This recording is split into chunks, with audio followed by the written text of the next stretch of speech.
The story, and the story is this. Well, the question is this.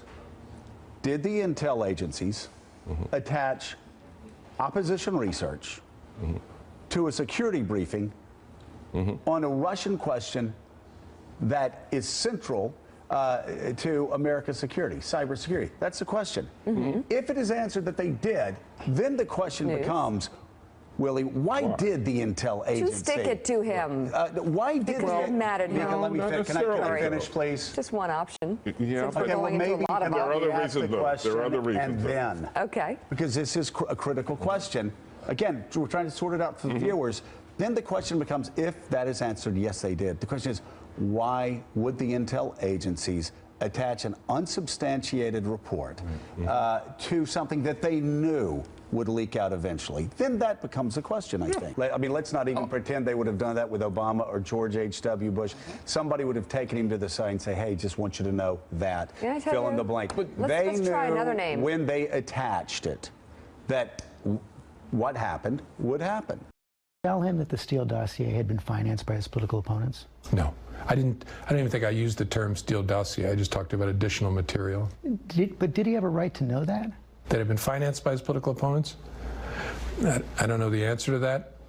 It wasn't necessary for my... President, your tariffs policy goes into effect tomorrow. Yeah. As you know, a federal appellate court today heard oral arguments about whether or not you had the authority to unilaterally impose those tariffs. I'm not going to get you to weigh in on the legal arguments, but you're weighing your decision to do that, your authority to do that, based on a 1977 law. It's never been invoked before. Why didn't you invoke this law? Well, we've been winning all along. I just want to ask you, why didn't you invoke this law in your first term? You could have taken in billions upon billions of dollars in your first term, but you waited until your second term. Yeah, because in my first term, I was fighting lunatics like you who were trying to do things incorrectly and inappropriately to a president that was duly elected. And we did do certain tariffs in the first term. If you look at China, we took in hundreds of billions of dollars from China. But when COVID came, the last thing I was going to do is tell France and Italy and Spain and a couple of other countries that we're going to hit you with tariffs. We had to fight the COVID situation when that came. But if you look at my first term, we took in hundreds of billions of dollars worth of tariffs, but you people didn't cover it very well. As you saw from the intro of that video, we're going to talk about the Russia security hoax, you know, the one that Hillary Clinton was pushing her entire campaign, that, oh my God, Russia helped Trump win the election. As you saw numerous instances of the past. 2017 Morning Joe, on the day that the Trump-Russia security briefing, Scarborough asked if the intel agencies attached opposition research to a security briefing. It wasn't public knowledge that it was opposition research until October 2017. How did Joe know? He was asking a question, and you saw the people on the panel already try to correct Joe and say, no, let's not even consider that as a possibility. Why would they do that? Why would they do that? The guy they said, Obama himself said, you'll never be a president, right? Y'all remember Barack Obama? Yeah, we should have taken a hit right there. When Obama was wrong about Trump's chances of being president, we should not have taken Democrats seriously since then, right? But this is some of the problems that Democrats find themselves at, right? And I want to put this tweet, I think it's a good tweet. A great reminder that the Obama team's conspiracy against America would not have gone very far if they didn't have such an excellent co-spirers in the media. And this is the bias I talk about with the media. CBS, ABC, and NBC News spent 2,300 minutes on the Trump-Russia in 2016 and 2017. Fast forward to 2025, the same three networks has spent under 3 minutes discussing Obama and Russia. The media doesn't even try to hide it. And this is one of the reasons why non-Democrats, Americans that are non-Democrats, are less likely to trust the media compared to Democrats. Democrats are the only political group in America that still trusts the mainstream media. And I wonder why.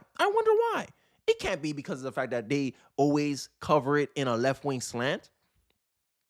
Even as the newly declassified documents from the Durham Report Annex reveals, Hillary Clinton personally approved of the idea about Trump and the Russian hackers hampering U.S. elections in order to demonize Putin and Trump. Imagine that. It was opposition research. So Joe Scarborough's original thought experiment about, hey, is there any possibility that these federal agents put a politicized kind of view on a briefing report and leaked it to create a narrative and an opening for Hillary Clinton? The same people in the Obama administration that says we can't let Donald Trump win, they had no motivations to do something like that. Hindsight is truly, truly 2020, right? Hillary Clinton says that some Americans who share political misinformation should be criminally charged. And this is one of the things I talk about in my last video of today, is that when Democrats put up a standard, right? Hey, people who share political misinformation should be criminally charged. Hillary, that applies to you too. And this is the problem people have. Democrats have this idea that they can push rules on other people, but they don't have to abide by the rules that they push. Make it make sense. Make it make sense. So if you spread political misinformation, you should be criminally charged. So Hillary, should you be criminally charged for statements you made like this? The Russian government has engaged in espionage against Americans.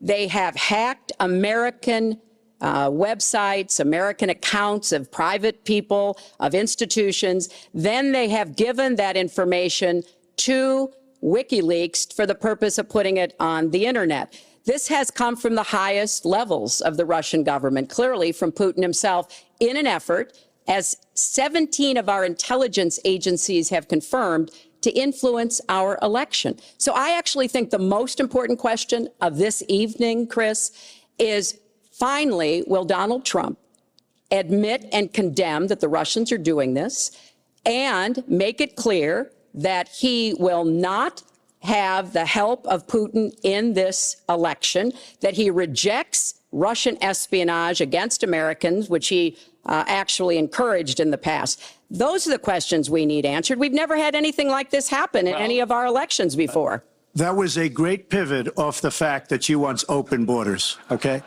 How did we get onto Putin? Continue to get help from him because he has a very clear favorite in this race. So I think that this is such an unprecedented situation. We've never had a foreign government trying to interfere in our election. We have 17 intelligence agencies, civilian and military, who have all concluded that these espionage attacks, these cyber attacks, come from the highest levels of the Kremlin, and they are designed to influence our election.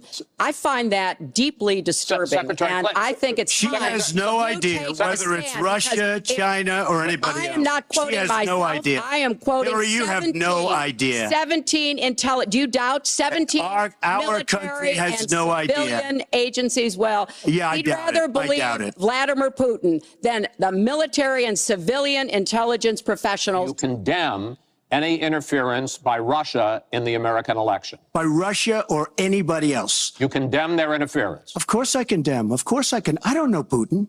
I have no idea. I never met Putin. This is not my best friend. But if the United States got along with Russia, wouldn't be so bad.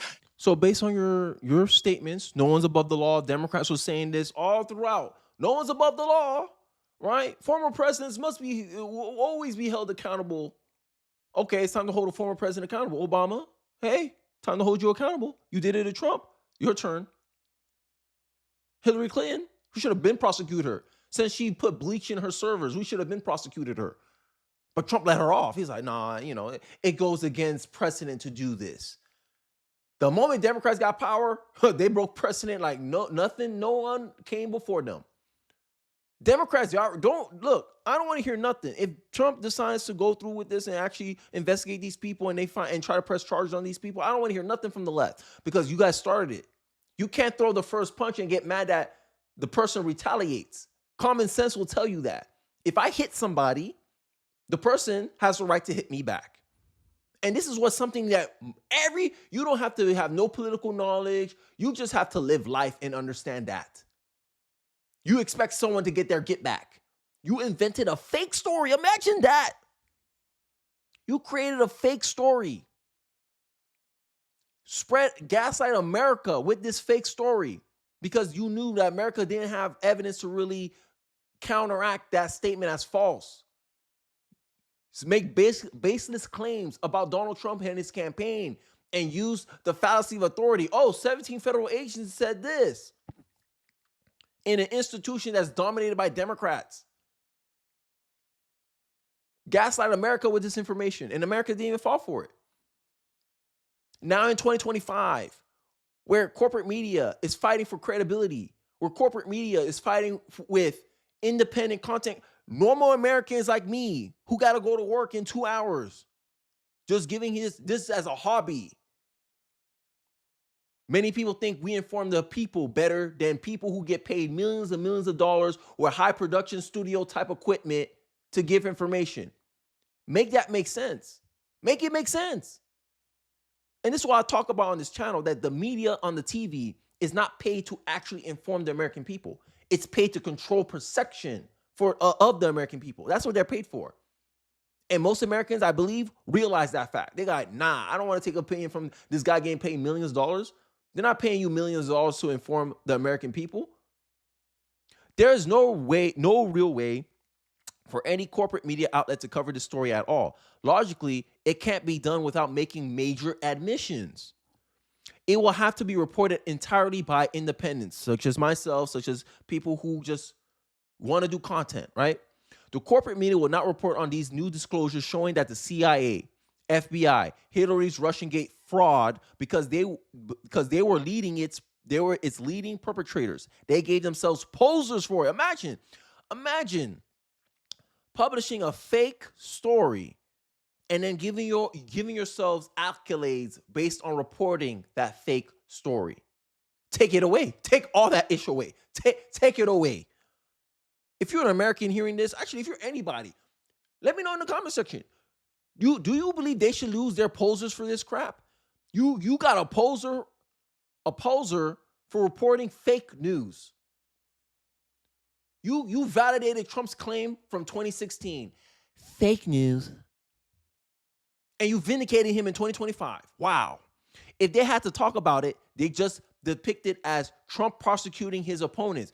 Calling the kettle black. Who started it, though? Every American is asking themselves, who started it, though? Who started the precedent of going after political opponents? Oh, Joe Biden. Oh, Democrats. It's always D for different, right? This is crazy. This is some craziness. And I keep remembering, it's like I get angry, if that makes sense. Because they did the same thing with Biden's cover-up, the Biden cover-up. They said, no, the media wasn't acting disingenuously and trying to protect Joe Biden. But you don't want to cover declassified information, essentially exposing that Hillary Clinton, right, approved a plan. She hatched a plan with her top campaign advisors to smear Trump with fake claims of Russian collusion, according to newly declassified files. Clinton then went on TV for the next several years to push the narrative she knew was fake. Wow. And Democrats are Pikachu face surprised why they only have a 28% approval rating with the American people. Democrats are surprised why their messaging isn't working because we know, it's not feel, we know you're fake. Your platitudes are fake. Your messaging is fake. Oh, we care about illegals. That's why we want them in this country. It's not the fact that they help us gain more House seats, give us more political leverage, we can use them as a pretext to demand more federal money. No. We want illegals in this country out of the kindness of our heart. And America looking at you like, yeah, all right. Hey, Trump, we need these people deported. 57% clip. Hey, we need voter ID to know that if you have American citizenship, so that way we know and verify that you can actually vote in this country. No, don't do that. Well, we want to prevent illegal immigrants from not participating in our election, not influencing our government system. Oh, that's not happening. Okay, so why not agree with the Republicans? This is a 70-30 issue. Most of Americans agree that we need proof of citizenship to allow someone to vote. We need that to go to airplanes. We need that to drive our car. We need that to enroll in school. But for some reason to vote, one of the most important privileges to being an American citizen, and you don't want no proof of citizenship for that? Make that make sense. Make that make sense. But do the corporate media ask Democrats? Do the corporate media press Democrats about some of the policy positions that they defend You saw it in the clip that I showed you with Hillary Clinton debating Donald Trump. Donald Trump's like, wow, what a pivot. We were talking about border security and she brought up Russia collusion, a fake story. So based on her own standards that she outlined, spreading political misinformation should be criminal charges. We should criminally charge you then. And this is the problem many Americans have with Democrats. They have a different standard for Republicans compared to themselves. Oh, Republicans are liars. You shouldn't trust them. Oh, but look at all the lies you got caught up with, Democrats. So that means we shouldn't trust you? No, it was different. It's always different for a Democrat. And this is the problem. And I think this is why a lot of Americans don't trust Democrats right now. But, I digress. I think I went on enough of a rant right there. In this clip, I want to show some flashbacks. Because looking back now, we all know we have evidence now to say, hey, this was fake. And I'm personally very grateful that somebody of the stature of Robert Mueller would be there conducting this investigation. He's a totally straight arrow guy. I mean, if it's there, it's there. If it's not, it's not. I really believe that he will be honest and transparent and tell us whatever it is he finds.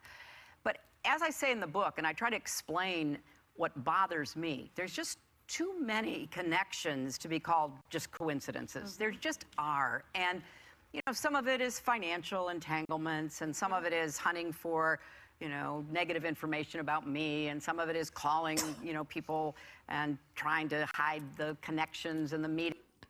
Paul calling the kettle black here. Now, knowing what we know now in 2025, who's colluding with who? You were colluding with your Democratic Party, Obama's administration, to paint this story on Donald Trump that you knew was fake, to gain politically from it. And then you try to hide that connection. Oh, Robert, whatever this person is, he's honest, he's straight, he'll call it down the middle, right? Hyping him up, but all along, he's your ally.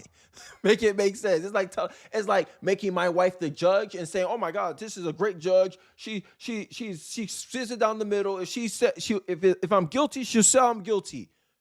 But Kenny, that's your wife. Your wife is the judge. I don't think she's going to give you a guilty verdict ever. No. She's honest. She's a professional. There's a reason why we don't let people do this. But she was allowed to do it, colluding with an administration that's part of her party to attach opposition research to a briefing, so that way she can run a narrative on Donald Trump to hurt his chances in the 2016 election. But who's trying to hide financial backing? Who's trying to find dirt on their political opponents? She's the one that kept harping about Trump's tax returns, private information that no other Democrat had to do. Oh, I'm gonna release my tax returns. That's nice of you to do that, but what this has to do with his policy? Nothing. Mudslinging. That's all this was. And the calls and all of that has gone on. Now, there's a lot of smoke, and whether or not there's fire, we need to figure it out. But here is what's important. Put the investigation into Trump, his associates, and everybody else to one side. There is no denying that the Russians interfered in the election. Right. Whether or not they had willing or unwitting help from the Trump. And we did a story on Tulsi Gabbard, right? Tulsi Gabbard debriefed the original Russian files, and it was shown that they actually wanted Hillary to win because they had dirt on Hillary, right? The dirt that got released about Hillary during the campaign, they were actually holding on to that until she won the election. Then they was going to drop it. But Russia interfered in the election. And remember, all of 2017, all the leftists were saying, oh, Russia. All these left-wing podcasters, they were saying, Russia helped Trump win. This is not a legitimate president. Remember that? Y'all remember that narrative? Trump's an illegitimate president. For 2 years, we had to deal with that. But they don't even want to cover 1 second, 1 minute of their complicity in this fake narrative, in this political misinformation. But liberals and leftists will sit here and tell you that, oh, the right is susceptible to misinformation, disinformation. Is this not misinformation, disinformation? Didn't you all gobble this up for 2 years, undermining a president, calling him an illegitimate president because you thought without any evidence that Russia colluded with Donald Trump to help him win the election? But I'm supposed to take advice from the left about, believing misinformation, disinformation. It seems like You're the pot calling the kettle black, leftists. Leftists are the main ones who believe political misinformation, disinformation, and they project that onto the right. There's more political diversity on the right than on the left. So if there's more political diversity, if there's more diversity of thought on the right compared to the left, who's more susceptible to misinformation? A side that has narrower differences of opinion, or a side that has a broader differences of opinion? I'll leave that up for you to discuss in the comment section. But you already know where I'm going with this. If the right has more diversity of thought compared to the left, that means the right is less susceptible to misinformation and disinformation compared to the left, because the left is more likely to believe in one narrative. And the minute someone on the left doesn't spew the same talking points as every other leftist, they get condemned, they get ostracized, they get attacked. All I have to do is look at the Young Turks. When the Young Turks was sitting here criticizing the Democratic Party, criticizing Kamala Harris as a candidate, all the leftists and their mom was going at Anna Kasparian and Shank Yogurt saying, oh my God, I can't believe you went on a right-wing podcast. I can't believe you did this. I can't believe Gavin Newsom sat down to talk to Charlie Kirk. Y'all was complaining about that. And then when I make the argument, okay, if both sides are stuck in the echo chamber, I believe leftists are more affected by the echo chamber than on the right, because the right has diversity of thought, more diversity of thought compared to the left. And those are all facts I just stated. But let me know your thoughts in the comment section below. I'd like to hear your thoughts. Don't forget to like, comment, subscribe. Please share this video if you're so inclined. It really does help me on the algorithm. And I'll catch you guys on the next one. Peace.